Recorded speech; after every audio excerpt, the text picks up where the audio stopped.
If you were to find an envelope full of money, what would you do? Some people would consider it found money and simply spend it themselves, but one Murray State student knew what the right thing to do was, and she did it, proving that there are some good Samaritans still out there. Lauren Carter is considered a good Samaritan at Murray State. When she was walking through campus, she came across an envelope that contained a large sum of money. That day when I found the money, I was leaving class and I was going to the biology building to work on an experiment, and I had cut through the faculty hall parking lot, and I had found this envelope on the ground, and it had a whole bunch of cash inside of it.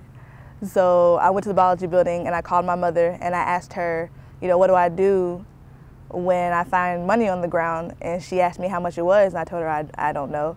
And she said, well, go to a quiet place like a bathroom stall and tell me how much it is. So I went to the bathroom and I counted $575. After realizing how much money was in the envelope, Lauren had the debate that most of us would have had: what to do.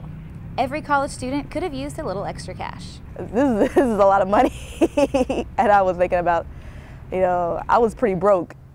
I was pretty broke, but I knew I had to return it because I really believe in karma. So if I had kept the money and spent it, then something would have happened to me later. She decided to contact her advisor to help find the owner of the $575. And he said, well, let's contact the bank to see if they can use the account number to find the person, because the receipt on the inside didn't have a name. So after about an hour or so, the bank found the lady who the money belonged to.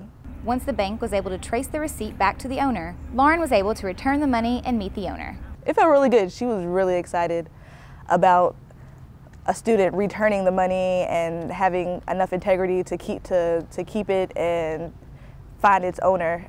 So she was really grateful. She was really ecstatic. Even though many of us would consider Lauren Carter a good Samaritan, she feels it was something that anyone would have done. I don't think it was a big deal, personally. I think that anybody should have done it. It's second nature to me.